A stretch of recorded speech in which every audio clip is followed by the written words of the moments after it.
Hello and welcome back to Mind of Success.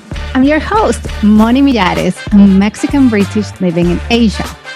I work in fintech and build digital banks from scratch.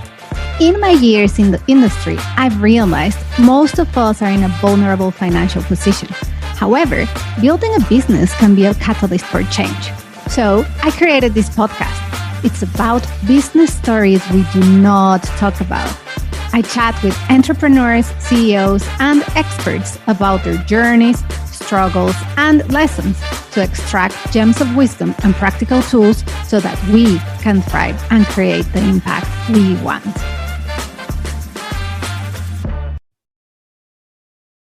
Hello, everyone. I hope you're having an amazing week. So today we've got Robbie Swale. He is, well, before I tell you who he is, so we're friends, right? And we met via coaching school years ago. If I've been in Asia for 5 years, probably Robbie and I met like 2015 it would have been. That's when I did my coaching training. Yeah. So that's when we met. Yeah, we met in 2015. That's we've known each other a long time ago. Yes, I know. So Robbie, welcome to the show. I'll introduce you in a second. But yeah, first, it's a pleasure to be here. Welcome. It's also fun that we, until we reconnected to the podcast, we hadn't spoken for quite a long time. So, we've both known each other a long time, and the internet, we were saying when we spoke last week or the week before, the internet makes it feel like we've spoken more recently than we have, but it's a real pleasure to be reconnecting with you in this way and for this reason too. Thank you. And it's a pleasure to have you in the show. So everyone, now I will introduce Robbie. Other than being my friend, Robbie is a leadership coach. He is the author of the book, How to Start When You Are Stuck.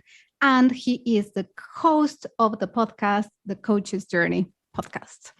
So before his previous life, he's also got tons of experience in, he'll introduce himself properly, but charity. He's gone through many career changes, leadership, development, many, many career changes. And that's why he is not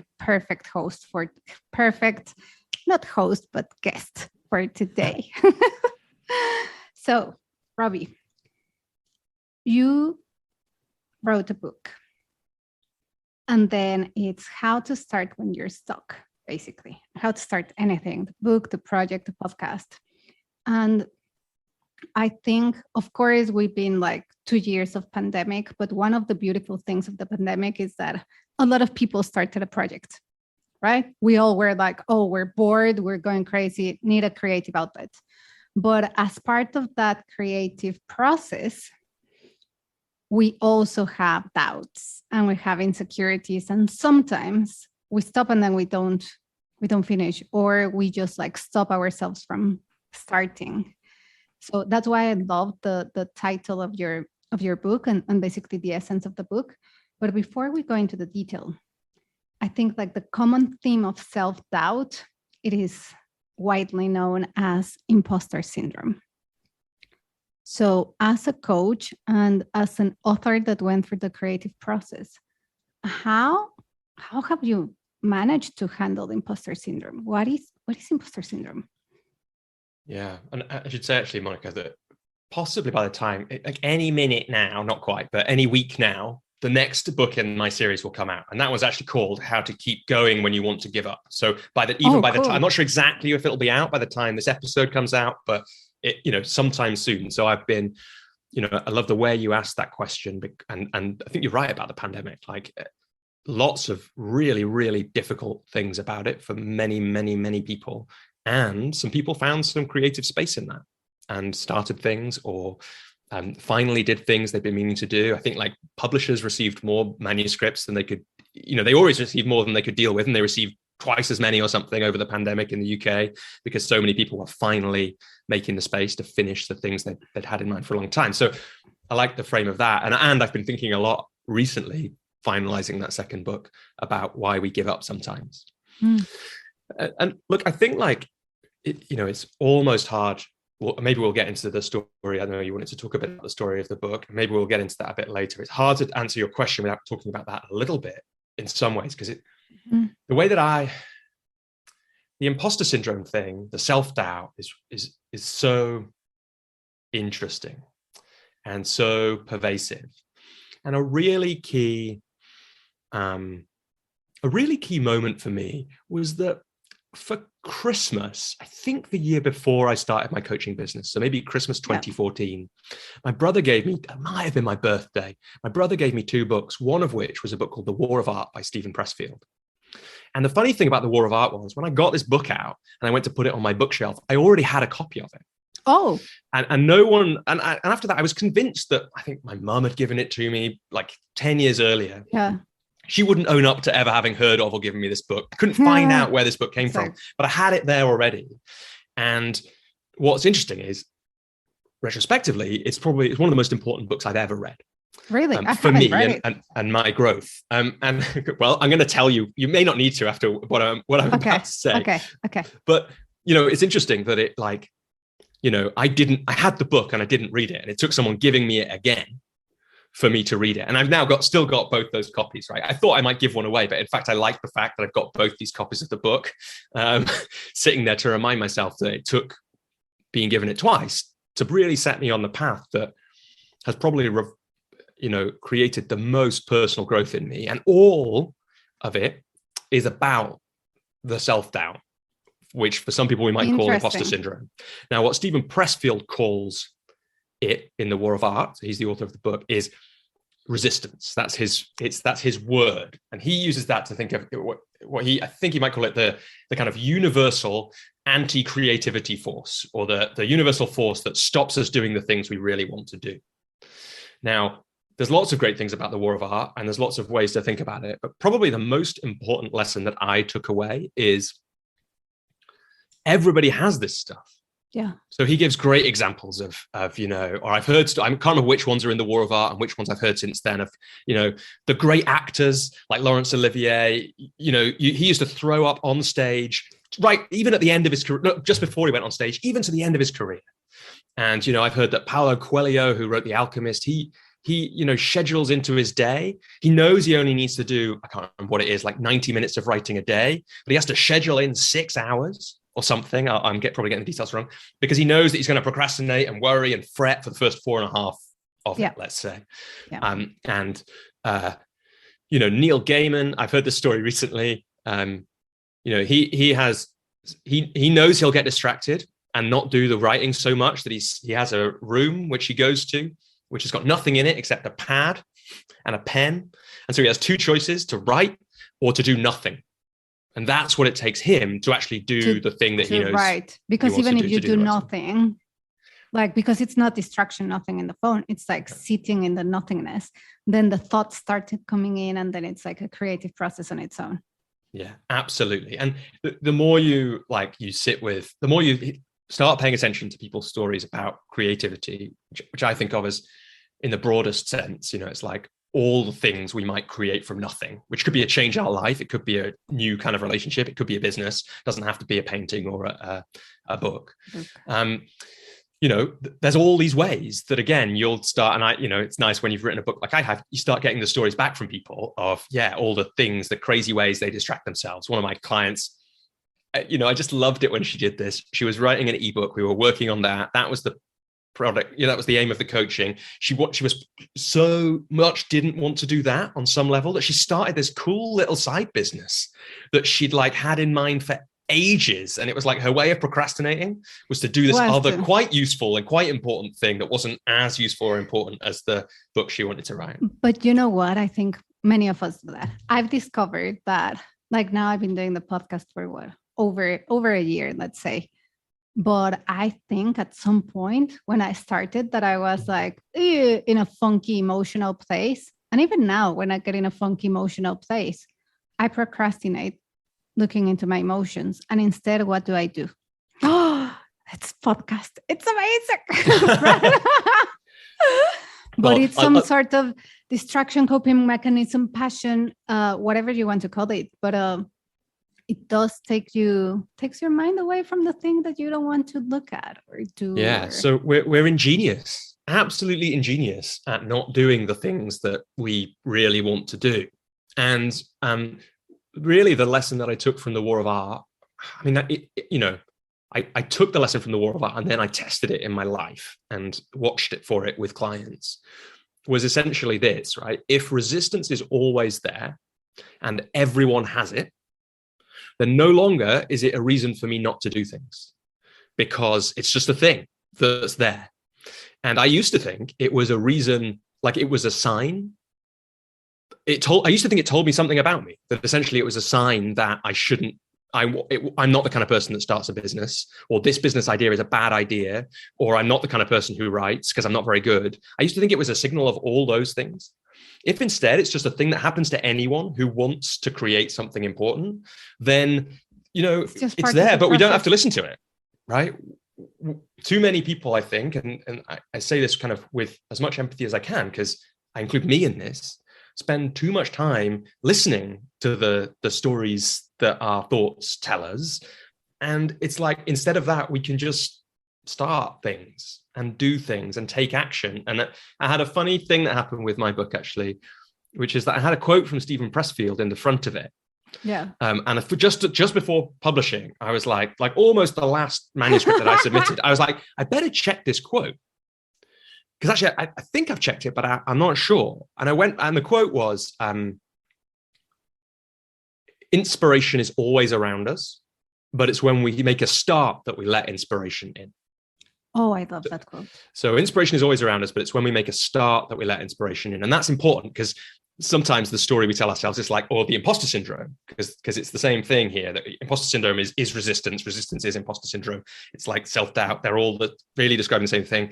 It's like one of the imposter syndrome stories would be, if I was a writer, I'd have inspiration, or I'd know what to write. Like, I don't know what to write, therefore I'm probably not supposed to be a writer. Yeah, exactly. Right? But if actually inspiration happens when we start, and that's a really different story. Now, the funny thing about the quote, right, is, I went to find it and I couldn't find it anywhere. I Googled it and I couldn't find Stephen Pressfield having said it. I got The War of Art out. I basically read it and I skimmed his other books that I've got. I couldn't find it. I could find like a chapter where in The War of Art where he'd like talked about it in a much more poetic way about muses and angels. And it's an amazing, The War of Art is a strangely both very poetic and very practical book. And it's like he flips almost from one to the other, often from chapter to chapter. And it's a really easy read. So people should definitely read it after they've read my book, of course.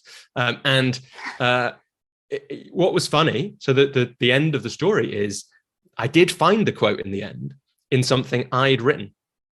Oh, now it was your quote. It was my quote, right? And here's an imposter syndrome. This is a speculation.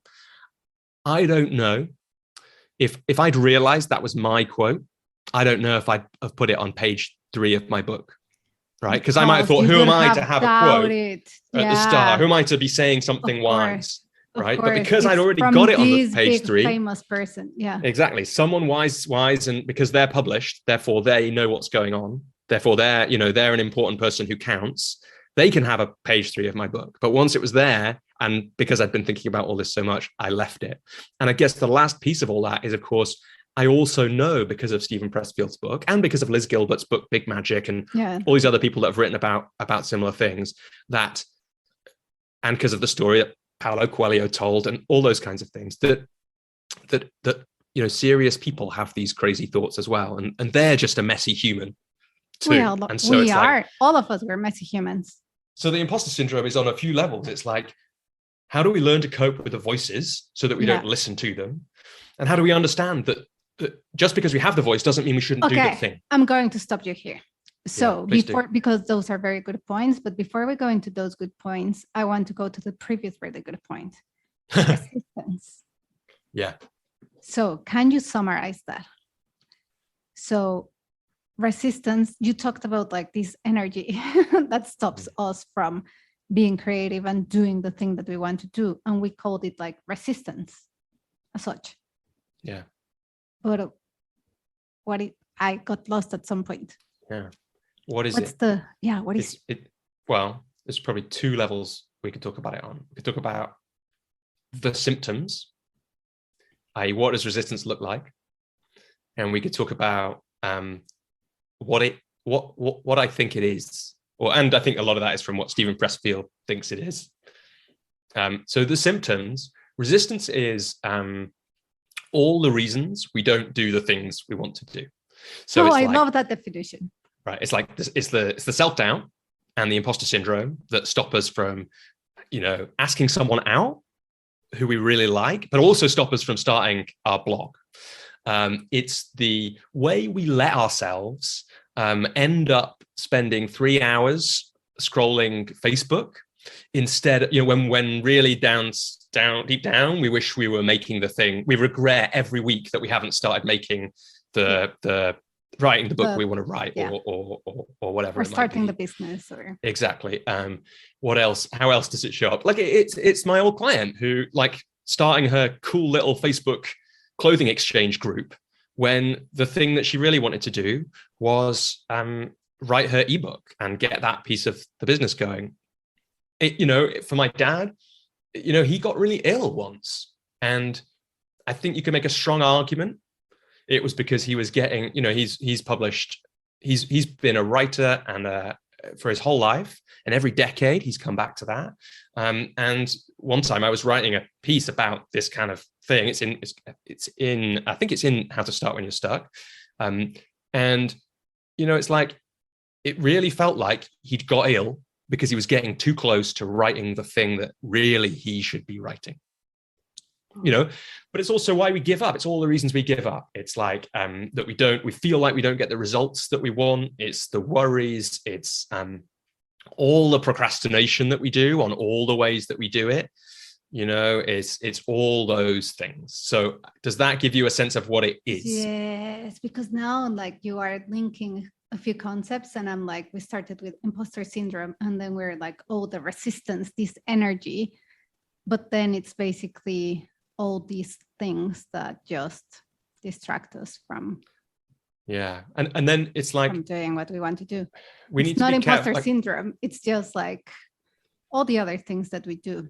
That's part of it. Well, I would say for a lot of people, imposter syndrome is part of it, because it's all the thoughts that stop us, which aren't necessarily true, or sometimes they are true. I could say something about that, about imposter syndrome, because I think in a minute, but sometimes the thoughts are true, but that doesn't mean it's right for us to not do the thing. Yeah. Right? It's I don't know how to write a book, right? That might be true, but that doesn't mean I shouldn't write a book. Correct. Right? Because, and I had this great thought, this is, this isn't in the book because I only had it in the spring talking about the book. But actually, I was talking with somebody about, this thing, which is kind of an imposter syndrome thought. It's who am I to do this? And look, one of the things that I have learned from my writing is that I had to become the person who could write the book. Yes. I wasn't the person who could do it. Who am I to do this was correct. It's I don't know how to do this. And I'm not that person yet, but if only by starting and writing will I become the person. Yes, but that is very true. It happens the same, to me with the podcast. Yeah. I'm now I feel I'm a podcaster, right? But it's I feel I do all these things that a professional podcaster would do. But a year ago, I have absolutely no idea what building a podcast means and what it takes and all the internal shifts that you might have to make. But it's because you started doing the thing a year ago. No, you were not an author and I was not a podcaster. That's it. Yeah. But then as you do it, then you start becoming that person, and therefore by doing you become, and therefore by becoming you overcome imposter syndrome. And I think it's almost you can't be the person, you can't not be an imposter, if that makes sense, until you've done the thing. Everyone who hasn't done the thing can't say they've done the thing. And it's you can do a course, right? We could have done it, because I feel exactly the same about podcasting. I've been podcasting for 2.5 years. And I was lucky because I'd been through some of this with my writing already. So I kind of knew how to deal with myself.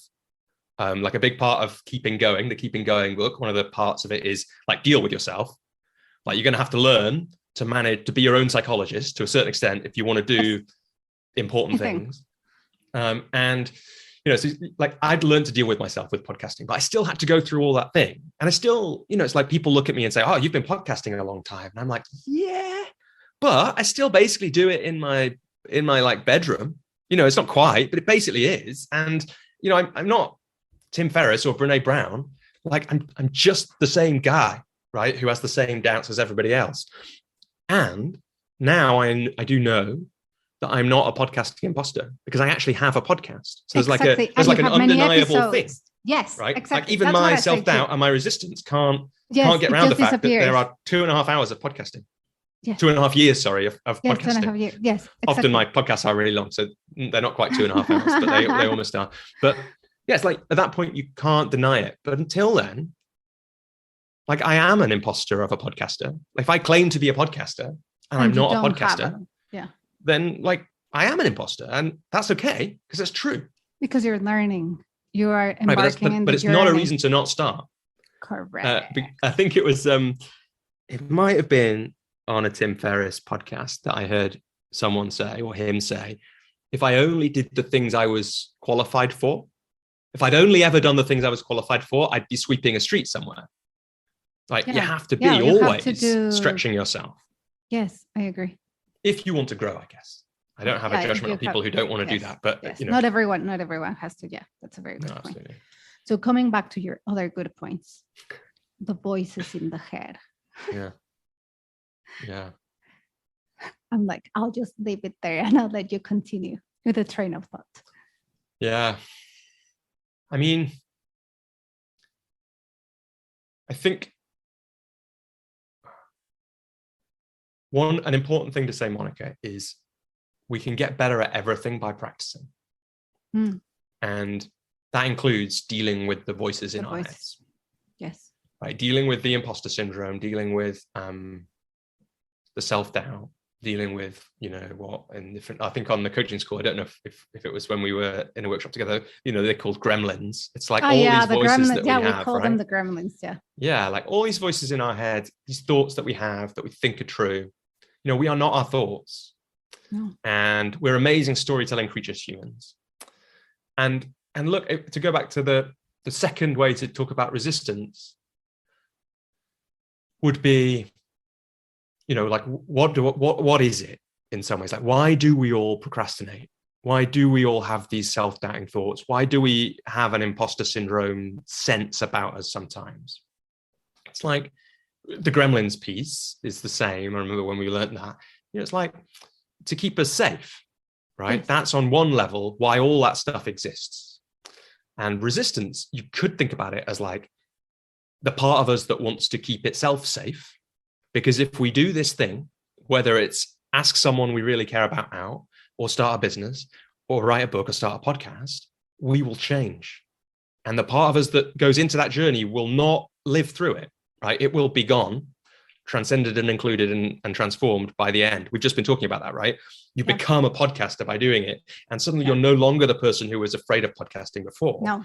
Maybe you're afraid of some parts of it still because you're speaking to somebody new, or you're doing something crazy or something more vulnerable or whatever it is. But like, you don't, in one part of you does not get out of these kinds of courageous, creative pursuits alive. Yes, it just dies. So there will be thoughts and parts of us that want to keep us safe, and they may be out of date, and they want to keep themselves safe. And that doesn't mean we have to listen to them.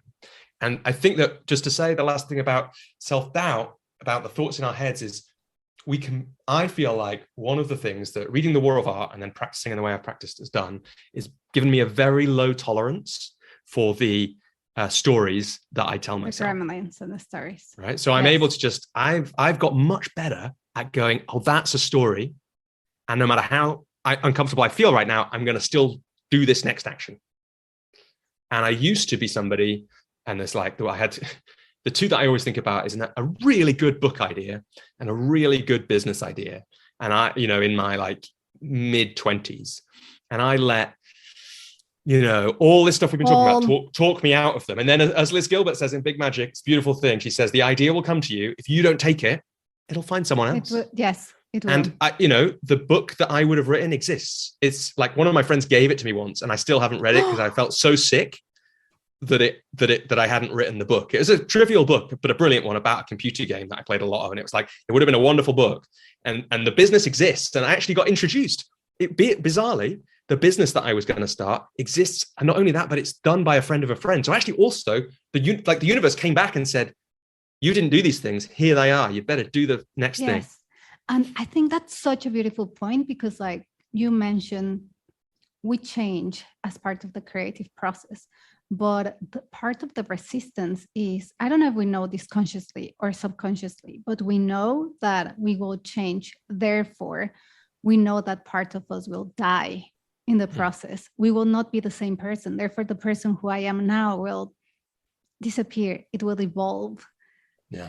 And that is like very powerful. It's like and some scary, people right? find it. Yeah, exactly. Some people find it exciting. Others find it like scary. I think once you've been through it a few times, then it is a reasonable thing to find it exciting. Until you've done that, it is a very reasonable thing to find it scary. It's scary, yes, because then if I am not, so if I were to leave fintech, for example, yeah, who are you? Then who am I? I'm not like a fintech person anymore. Then it's like, oh, what do I do now? But that is the same with everyone else. Like if you, it's not that you leave something, but even the act of starting something, that means that your identity starts changing, and then you'll be the author, you'll be the artist, you'll be the singer, you'll be the blogger, the podcaster, the athlete. Yeah. But you're not that now. Yeah, but no, and the important thing I think to remember is no one, like there aren't some special people. I mean, maybe with athletes there are, right? But mostly there aren't some special, because of the physical part of it. There mostly aren't some special people who, when they were born, were an author, right? Or a podcaster, certainly, because when we were born, there weren't podcasts. So certainly no one was born a podcaster, right? But there are just some people who have done some things. And, I, a listener, may just have not done those things yet. And if you do those things and it is scary, like there's a part of the transformational journey that involves essentially dying and being reborn. And it's like, it's not easy, but don't forget that like courage, which is just acting in the face of fear. That's just what courage is. It's one of the most, for me at least, it's one of the most admirable human qualities. When you see a true act of courage on TV or in real life, that's when the tears are in my eyes, right? That's like, in sport, that's why the X Factor and all those TV shows are so successful, because you get to see an act of courage in front of you of someone who doesn't know if they can make it, and you get to see them often making it anyways. Yes, exactly. Right. Like it's so admirable. And most people, when they think, I don't know if this is true, but for me, now, and I think it's like, I want to be someone who does acts of courage. And so that requires, again, the same thing. It requires not listening to the imposter syndrome, maybe seeing it, noticing it, remembering that it's keeping us safe, not listening to the self-doubt, not listening to the resistance, seeing it, noticing it, knowing it's just trying to keep itself or us safe, and doing the thing anyway. And that's like a beautiful part of life. So building on that, you had this moment of courage. And then what's your story? What was that moment of courage that all of a sudden you were like, you know what, I'm going to write a book, and the book is going to be about how to start when you're stuck? There must have been like a moment of knowing you. There must have been like something. Yeah. Well, it wasn't exactly like you said, but in a way it was. So it was in about 2016. So I'd done the coaching training where we met, and I'd started to use the things that I learned from the War of Art and elsewhere about this on my business. And I was working with a coach called Joel, and there were like, I was really exploring for the first time, over those few years, I was really exploring like, what's possible about how I can change myself so that I can have more an experience of life that I want to have, and less of this crushing, really more difficult one that I had. And it certainly does feel to me like the things I've done have got me much closer to that place. Now, so partly this came up because of what Joel and I were working on. It's like, there's this really, like, I was anxious about posting things on the internet. Like, we all are. I didn't know that at the time though, right? And I don't know that, I think like the internet was. It was like 2016. So certainly in the UK, there was a lot of weird stuff happening culturally. And so there was a bit of a kind of unpleasant, Facebook was just changing into a kind of less pleasant, more unpleasant place. I'm not sure it's ever recovered from that. But it wasn't even that. So it wasn't like about the creativity. It was like even making jokes on Facebook. I was like, I would like half write it. I would like stop. I would like feel anxious and I would delete it. And that happened everywhere, right?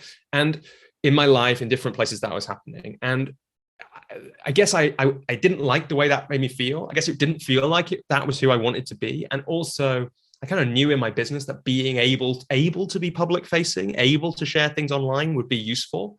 Like it would be a shame. Didn't know that I would want to do it as much as I have, but I knew that like it would be a problem at some point, or it would be useful to be able to do it anyway. So that was there. Exactly. Just like right now, like learning podcasting, learning TikTok, learning LinkedIn, learning all that stuff.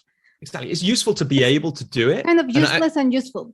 And I certainly didn't want to feel like I couldn't do it out of fear, right? Or whatever was going. It's like one of my mentors, Robert Holden, he asked a great question, which is this fear talking or is this wisdom talking? So it's perfectly fine to not post on TikTok if wisdom is saying the thing for you to do is this other thing. It's not such a good reason to not post on TikTok, or at the time Facebook for me, because I'm afraid. Like that's not as good a reason for all the reasons we've just been saying. So that was all going on. And then the other important thing to put in there is one of my favorite bits of the War of Art.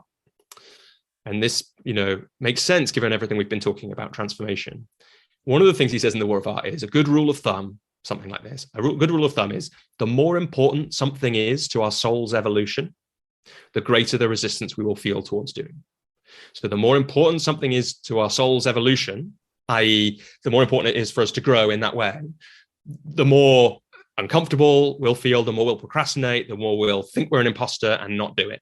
Okay. So it's like, I knew that. So I also knew there's this whole pile of resistance here. I don't know how and why it's important, but if I believe in what Stephen Pressfield's saying, and by this point I'd seen a lot of it to be true, there's probably something important here for me. So in a way, that's where this all emerged from. And how it emerged was that Joel and I designed a practice, which was, so this is a practice about sharing myself online. We've been talking a bit about writing, so there was a writing thing in there, but it was really from the sharing place. But we kind of killed those two birds with one stone. The practice we came up with was, I had a short train journey from where I live in Southwest London into the center of town. Yeah. I did it like 3 days a week at the time. And the game was, I was doing it 5 times in the next 2 weeks. On each time, right while the train's moving, stop when the train stops, proofread whatever I've written once, and then post it online. And I was going to post it on LinkedIn. That's how you started. Yes, right. Because I remember perfectly. It was like the stories of Robbie writing while he's in a train on the train. I don't know the first 10 or something were called the Train series. Yeah, it was like the train. Yeah. And it was great. It was a great way to do it because it took the pressure off, because it's like all my imposter syndrome and self-doubt is like, essentially comes down to people will hate what I've made, or they'll laugh at me because I'm not really a writer, right? And I wasn't a writer, Monica. That's the truth at the time, because I hadn't really written anything. I mean, I'd written a few things over. I had written a lot of stuff in some ways over the years, more than many people had, but I wasn't writing. Like, how do you know if someone's a writer? Well, they probably write regularly, and I wasn't. So I wasn't a writer, and I felt like that. But it was like, if I've written it on the train, and I put a little thing at the bottom of each of the posts saying this was written on the train, it's like, you were a writer. No pressure, but like no pressure on me about getting it right, because it's written on the train. Like, if it's crap, it's like, that's okay, on the train? Because I wrote it, I proofread it once. It's like, it's fine. So all that fear, that desire to get it perfect, all that, unless it's this good, I don't count, all to a certain extent removed. Now, it wasn't all removed. It was still scary to press post on those pieces. Yes. But I did it. I didn't die. No one commented saying they hated it. No one laughed at me audibly in my presence. Like, a few people liked them. I posted it on LinkedIn because I thought no one really read LinkedIn, which I think was kind of true in 2016. It's a bit less true now. And so at the end of the 5 that we originally did, I went on holiday, and it was like, I don't know if you know this feeling. It was like, it hadn't really felt fun, to do or nice, but it felt good. It was like, Yes, this is the right thing to do. There's something in this. Maybe there'd been a few comments by that point, but most importantly, like it felt right. And I think it's because, you know, you get when you do something courageous, you act in spite of the fear, you get the rush of courage after that. So you're like, I did it. And you've changed. Like you've already done the first mini cycle of change. So it's like, confidence. This is an important thing that I learned, and it's wrapped up in what we're saying. It's like confidence always comes after. We think that like the imposter syndrome thing as well, I guess, is a bit of like that woman over there, she's meant to do this leading thing because she's a confident woman. I don't feel confident, therefore I am not a leader, right? But it's like, maybe she is confident and maybe she just looks it, right? That's part one. And part two is she probably only became confident by doing the thing. So I am a confident writer now. I wasn't after 5. I was a bit more confident after 5 than I was before. But what happened then was I decided to make it a weekly practice. So I've been writing an article in that way every week since September 2016, plus the 5 before that. So I'm on like 5.5 years now, getting on for 6. After a while, I stopped getting the train as much, and I checked how long the train journey was that day or one a day, and it was about 12 minutes. So now what I do is I set a timer. I write for 12 minutes while the timer's going, stop when it stopped, proofread it once and post it online. It's still on LinkedIn for now. I might stop that, and it's on my website. So people can go back and read, and there's like, I just wrote the 250th one last week. Oh, so nice. 250, because I've been on holiday a few times and that kind of thing. So that it hasn't been every week. But so there's now 250 of those. And then if you want, I can then get to the book. Of course. I started with 0. And the funny thing that I noticed recently as well, like thinking about the keeping going piece, is like, there were some people that had written a lot of articles before I'd written any. And I remember thinking, my friend Alex had a LinkedIn article that went viral about I think because the CEO of LinkedIn shared it, and then it went a bit nuts because he'd written like lessons from 100 LinkedIn articles. And when he wrote that, I was like, my word, how do you ever write 100 LinkedIn articles? And I've written about 120 more articles than Alex has written by now. And I did it 1 week at a time. Amazing. And then we can talk about the books if we want to, because the books emerged from this too. Yes, there is a specific chapter in the book that I want to talk about. I don't remember the title of the book, but there's a chapter that you talk about death. Yeah. Yeah. So the thing is, if you write in how I wrote, so just to tie that up, the book then after 3 years, and then I'll come to the death piece because this is important to know how the book was written and why this chapter's in there is important. The book, basically after about 3 years, I thought it would be interesting. I thought I could put the articles that I'd written into a book. I'd seen Seth Godin do something like this with some of his blog. And I also realized like LinkedIn is if someone wanted to read all my articles, LinkedIn is like an unwieldy way to do that. It's much worse than a website. It's like quite hard to even find the articles that I've written, let alone read them all. And I was like, for the 10 people that might want to do that, and maybe for some more in the future, it'd be good to put them in a book. And then people could actually go through and read them all and find them all in one place. And I thought it'd be funny because I could call the book, I wrote this book in 12 minutes as a challenge to people to be like, you know, you only need 12 minutes a week, which is essentially the lesson of how I wrote these books. You only need 12 minutes a week. So really all the excuses you've got for not doing it, they aren't real. Just do 12 minutes a week and see what happens. And, you know, then my friend Steve, who was going to help me edit it, he said, well, can the book itself do that? Can the book itself help people with their thing they haven't been doing? And I was like, I don't know. So what I did was I got out all the articles and I thought about what are the stages that I'd want to help people through? What have I learned about how you get something, a creative project done? And it turned out that I had basically been writing about that process over the 3 years of the blog that I had at that point. It's not surprising looking back because I was right. If you're writing a piece in 12 minutes, you're just writing about what's present for you that day, that week. And what I was wrestling with was, how do I do these things that I'm afraid of doing? How do I have my own business? How do I write?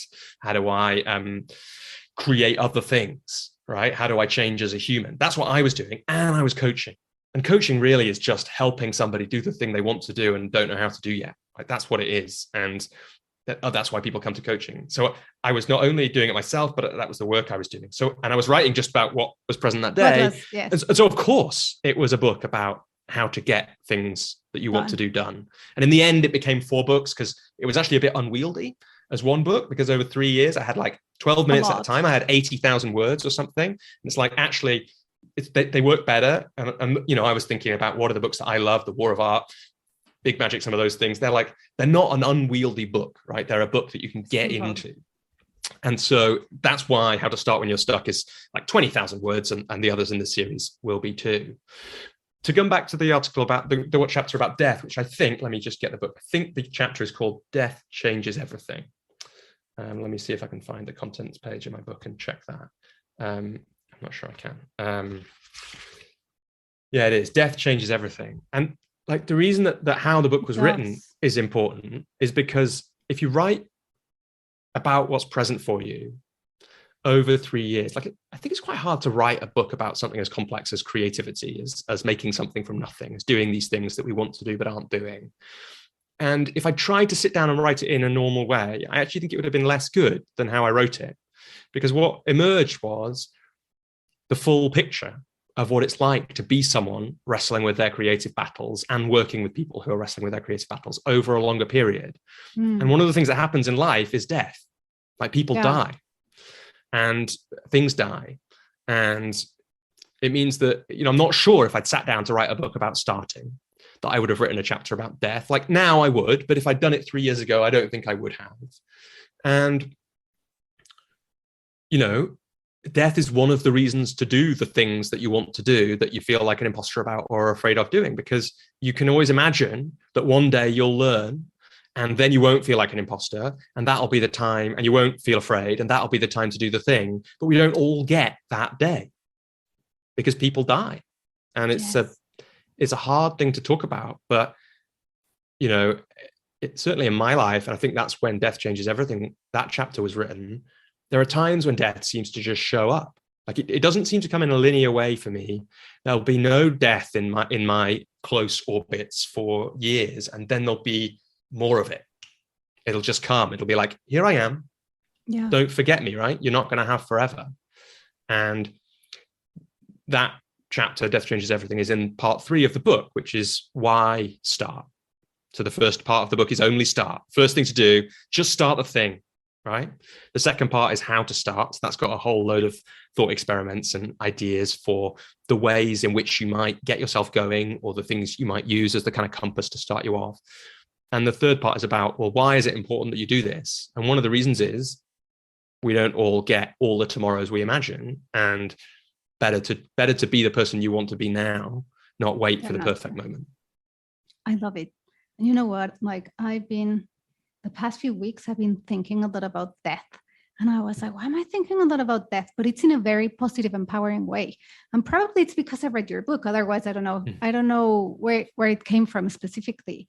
But the thought that has been coming to my mind, that it's giving me a lot of courage, is that it's like, we're going to die, right? There's a lot of stigma around death, always. And a lot of pain and a lot of this, and, you know, like emotions. Death is like charged with emotions. Yeah. But somehow I've managed to be like the opposite type of emotion. It's like, it's so freeing and so empowering to know that we're going to die, because then it's like, we're going to die. Like, who cares what you're doing? I've messed up so many times in the past 6 months. And it's like, by now it's like, who cares? Like, you're going to die, and he's going to die, and everybody's going to die, and it will not matter.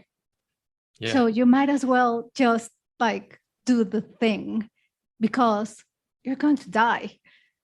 And it's not sad. It is kind of it's a relief.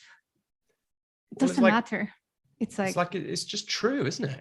I mean, you know, not that we shouldn't do the things that we all do to avoid it happening sooner, right? But like there is a release in it. And you know, there's another piece that is going to be in book 3, I think, which is still the most read piece that I've written in 12 minutes. The name of which I've entirely forgotten. I can't remember it. I can look it up after the show and send you a link if that's useful. But it was inspired by a chapter in a book by an Argentinian writer called Fred Kaufman. And he has a book, his book is The Meaning Revolution, The Power of Transcendent Leadership. But the chapter is about death. And one of the things he says is, he tries to go into all his coaching sessions, imagining this might be the last time he ever speaks to that client. And what's great about that is you stop worrying about about whether it's okay to do something or say something, about there's less politeness, there's just real service. Because it's like, if I only get this last chance to speak to you, I want to give you everything I can give you in this moment. And that's a bit, for me, that was what came up when you were speaking. It's like, it is sad to think of death. Like, it is sad. There's a lot of that emotion because we won't always have the people we love around us, and we won't be around forever. I've got an 18-month-old, 17-month-old daughter. I won't be around for her whole life. Like, if I'm really lucky, like, if I'm unlucky, I will, right? But I don't want to be, right? But that means I won't see all of the things that she does. And that's sad. It is sad, and like, it's freeing because it's like, well, then what? Yeah. If that's all true, which it is true, unfortunately, unless we're really lucky, and they do the technology, Monica, before we get to that age and we live forever. Right. Yeah. But mostly, and then what, right? And then what? If that's true, then what? And then what is, we'll have a wonderful, then I need to have a wonderful relationship with Leah while I can, and do everything I can to make sure that's true. And no one regrets, like, the things that people regret. Like, you can read books about this now. It's the quality of the relationships, it's experience, it's, and I think, as far as I know, it's like not being brave enough, not doing the acts of courage. So it's like, I wish I'd started that business. And I do this sometimes with my clients, right? I ask them, like, we try and shortcut to it to make sure that the deathbed regrets don't happen. Like, what are the things that would make you sad at the end of your life? But you don't leave it there, right? That's the morbid bit. If you just say, these are 10 things that I would really regret if I died, that's not that useful. No, that's not But fun. if you then turn that into 10 commitments that you can live every day by, then that's a really different thing. So for me, it's like, one of them is, I had to redo this recently because, well, it was really good to redo it recently as a father, because they're really different now. And there are a whole new load of new things that would make me sad. So it's like, I'm a commitment to being there for all the important moments in Leah's life, right? Because I would be so sad at the end of my life if I'd missed something that really mattered to her. Like, that would be a genuine regret. But also, like, they can be about work. They can be about, but they tend to, if I had written this, if I hadn't published this book, I suspect there might have been one in there. If I hadn't started that writing practice, there might have been one in there about, like, writing, to not being brave enough to do those kind of things. The creative projects. Right, exactly. So I do think that those creative projects, and I do this with clients sometimes, and those kind of things often come up. It's like, I'd be sad if I hadn't really backed myself to do something that was truly mine. Yeah. Like that kind of thing. And then it becomes a commitment that you can live into, right? I am a commitment to really backing myself and doing something that is truly mine. And if you read that to yourself every day, your life will change. Awesome. It's like, I'll write that down. And then it is a commitment to yourself. That reminds me of, I had a really good mentor earlier in my career. And then years later, I realized he was so important in my life because he believed in me more than I did. And he gave me these huge projects. And because of that, I started building that belief in me. It was like somebody else believed in you, and then you start believing in yourself. But then it's the moment where you're like, well, if he believed in me, then, and I did it, then now I believe in me. Therefore, I can go and do it, right? I can it's funny, Monica, what it reminds me of is, it's good to be writing a book about doing this stuff, because writing and publishing a book brought up so I then turned these pieces into books, right? And for various reasons, which we could say were resistance, it took 2 years from that conversation with Steve about, can the book be a book, and sorting those pieces into essentially the order they will appear in these books. It took 2 years to publish the first one. Now, like, what's that about? right? We could talk about that, but I don't think we need to. But like in the run up to it, one of the things that happened for me was I was like, I didn't want, so in the, in the front of books, you often have like authors you've never heard of writing a nice thing about the book that you're reading. And I didn't want to do that. And I thought, what do I actually want in the front of the book? Like, who do I, like, success for me for this book is, I've thought about this really carefully. Real success isn't selling books or making money from it. It's having people write to me and say, I've been wanting to do that thing, this thing for a long time. And I came across your work and now I've done it. And so I was like, well, what do those people want to read at the start of a book to decide whether they're going to buy it? And I was like, I want to find the people that can already say that about me and my work. So I found clients, people. I ran a writing group at one point using 12-minute method. Other people who could write something like that. And that's what's in the front of the book under the impacts section. So I'll show you you can see it on the camera here.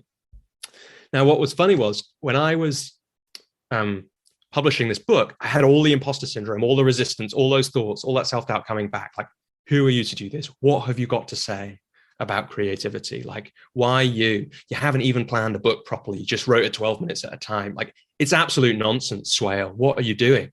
Right? I had all that. That sounds like the voice of imposter syndrome. That is like real, the real right? voice. Yeah. And do you know what I did? Like, I read these impact things because I was like, these are, I can't remember if it's 10 or 12 people who I trust, right? They're not like saying this to be nice because they've got integrity, just like your mentor. And they are saying these things.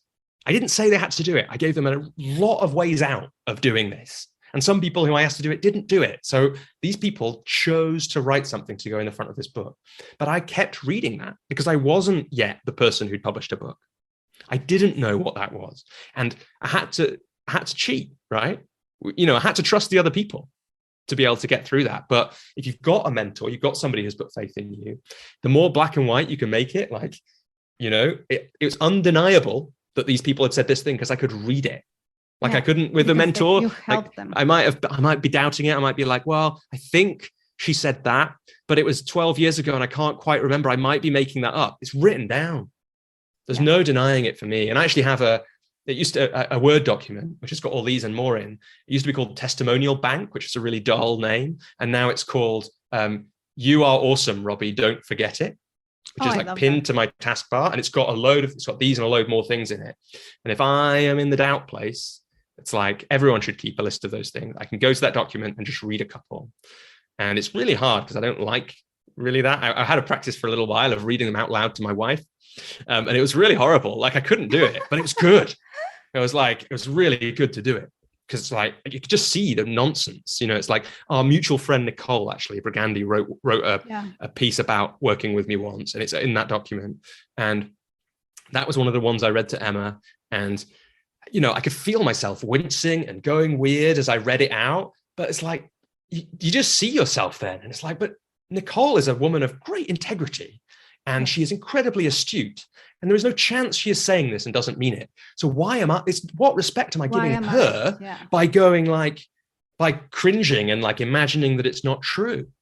Who's that about and what's that about? Such a good point. And so I think that the mentor piece is so good. And it's like, if you do basically it's a version of do anything that you need to do, like be humble. You are going to doubt yourself. Everyone is going to doubt themselves when they're doing something scary or crazy or out there, anything that's going to transform them. So like do the things you need to do to get through that. It's not listen to the voice. If you need to like remember the people that have put faith. We need to remember the people that have put faith in us, that have written something about us or said something to us or given, like, in a way, your mentors was even better than writing something because his action shows you that he believes in you, because he says, here's this big important thing. Go and do it. You do it, Monica. I believe that you can do it. I'm going to, in my action, trust you to do it. That's an incredibly powerful thing. It's like, but we sometimes need to write that stuff down so that even our self-doubt and our imposter syndrome and our resistance and our fear can't deny it. You look at it and you go, I want to believe the fear because that's kind of nicer and safer, then I don't have to do the thing. But if these 10 people, 12 people have written this about me, if that mentor gave me these projects, really, I can't believe the thoughts. And it's because this is more solid. Yeah, it stays with you. It stays with you. It just stays with you. Amazing. So, Robbie, we covered a lot. what is your final takeaway for anyone listening? It's been such a pleasure, Monica, to have this conversation, and like, I love the questions you've asked, and I love that we talked about death and got into that place, because, you know, when I sat down a couple of years ago and I designed a new way of working with clients, I went back to doing some shorter work, which I didn't do for quite a while because I felt like it didn't have the long enough impact in my work. And I designed an engagement, which I was like, how can I be as sure as possible that this work will have a long-term impact? Like, one of the most important things I could do with people, one of them was that exercise about the commitments and being sad and regrets. And I do think it's one of the most important things we can think about as humans. Like, the worst case, other than dying before your children, or you know, after your or before your other than dying after your children or before your parents, I think, like, the worst case is you get to the end and you realize there's some regrets that you could have done something about earlier and you haven't thought about that. Much better to know about them now. So that's, in a way, one, but we've already covered that. The other one I would say is, I get quite interested in, you know, I'm no expert in this, but I spend a lot of time thinking about how the world works and where it doesn't, and how to make it better, and what doesn't work. And I actually think most people are overly confident about what will make the world better. And because the world is really complex and it's really hard to know what the knock-on effects of the things we do will be. It's really hard to know. Basically, we can't know, in my view. Now, I'm aware that I'm now going to say something which I may be overconfident about making the world better. So I thought about this a lot, and I thought really about, you know, at a deep level, what do I know? Where are the places I can be most confident that the world gets better in some way? And creative hell that people find themselves in is one of those things. And that's why this creativity work is so important to me. So I know what it's like internally to be in that place of creative hell, whether that's about asking somebody out, like I said before, or starting a business, or writing something, or, you know, whatever it is. I know what it's like to feel like you know what you want to do and feel unable to do it. Like, I used to have it a lot about singing at karaoke. Like, I know that sounds like a trivial thing, but it was it's funny, and it was hell. It was actually brutal. Yes. Like, so, you know, all those places where we can really feel like our soul asking to do something, and when we feel too scared or unable to do it, that is hell. And if we can take people out of that, the world is a better place. So that's important. And the other side of that is, almost everything that people want to do, from asking somebody out to singing at a karaoke party to writing a book or starting a business, I've rarely asked someone about the things they're in creative hell about, and they've said something that, I'm not sure I've ever done this, and they've said something which didn't make the world better, it didn't feel like it was tilting the world towards the good and the true and the beautiful.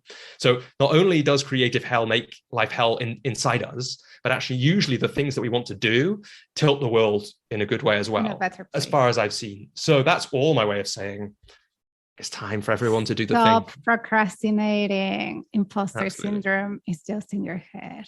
Yeah, it's just in our heads. And we don't need to believe the things that our heads tell us. No. Because our souls know, right? Yeah, it knows. It knows when to say yes, and it knows when to say no. And I think, actually, that for me, it's a big takeaway at this moment. That is, our head can tell us tons of things. Yeah. And it will get us confused, because another topic that it's like cousin to the imposter syndrome is the overthinker. Yeah. And look, I'm the king of overthinkers as far as I know. We all are. But then, yeah, but Monica, you should see some of my overthinking. Yeah, it's crazy. the whole thing, like the whole 12-minute method, is a practice in getting out of my thinking. If you think about how I write with a timer, how one writes, if you think about the fact that it was just proofread it once, get it online, all of that is about getting out of the thinking, out of the trying to get in the headspace and into the creative flow, right? And in the flow, in the gut, in the nutrition, that's where episode altogether. I would love to do that, Monica. I've had a wonderful time. Have to come back. Happy to come back anytime. Yes. Thank you. So just to wrap that up, so instead of overthinking, we were just saying the soul, the heart just knows. You know whether it's a yes, you know whether it's a no, and you know whether it's coming from fear or if it's coming from a happy, lovely place. Wisdom, yeah, not absolutely. love. Yeah. And then if we just use that, forget about the mind, Forget about overcoming anything. Forget about resistance. Just like connect with that, with your heart, with your soul, and listen. What should I do? Do this. Yeah. Don't do it. Because it also tells you what not to do. And you can change your mind too. It's like, just listen to yourself. And that's it. I'm finishing like so sad now. Love it. Love it. Robbie, it's been an absolute pleasure having you in the show. But before you go, where can people find you and where can we buy the book? So the best place to go is just robbieswale.com, or if you just Google me, I seem to be the only one. There's a Robbie Swales somewhere, but you generally find me if you do that.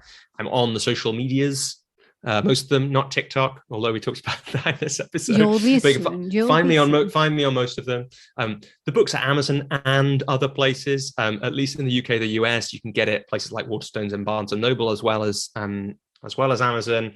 But all the links to that are on at robbieswale.com. And then just on the off chance, we haven't really talked about it, but you mentioned it in the intro because you did. I have a separate part of my work, which is for coaches, about helping coaches create thriving businesses, thrive as people while they do it. Of course, everything we've spoken about today comes up for coaches. But if there's any coaches listening, I collected loads of resources about that, including a podcast where I speak to other coaches about how they have thrived as coaches. That's all at thecoachesjourney.com or on all the podcast places. And you have the community too for coaches. Yeah, and that includes, you're absolutely right. That includes what has evolved. And there's a podcast episode on my podcast about how that evolved. What's evolved into that is, in a way, the best bit of it now that I like the best is this small but beautiful community of, I think, 12 coaches at the moment who come together several, once a month-ish, some of them, and some a bit less frequent, to work together on life as a coach. So that's I should join you. Love to have you there. If it comes the time when you want to like start that thing, back into coaching. If that's the thing, then definitely come along. You'll love those people. One of them said a really nice thing the other day, which is the word that they have a little private WhatsApp group that I'm not in, which I really like, because it's when the work that you make grows beyond what you imagine for it. So it's absolutely beautiful that they've got this community WhatsApp group that I'm not in, which has former members in it as well, which is all great because I love it. I like it. And they said the word that keeps coming up is beautiful. That's what this is like. So it's like, by all means, come to that. But people can find links to that as well there at thecoachesjourney.com. So that's all. There's those two sites, but that's the best places to go. It's been an absolute pleasure having you in the show. Everyone go and follow Robbie, re-listen to the episode. We have many gems of wisdom in there. And do send us your comments, questions. I know that imposter syndrome is a big topic. And actually, Sal, if you're listening till the end, this episode is especially for you because you asked for it in LinkedIn. Yay to Sal. And share it with your friends, Sal, because that's why we have this episode. So this episode was sponsored by Sal in Vietnam. Inspired, not sponsored, inspired by Swale in Vietnam. So Swale, actually, you'll get early access. Okie dokie, everyone. See you next week. Robbie, it's been a pleasure. Sending you much love to everyone. Ciao, ciao.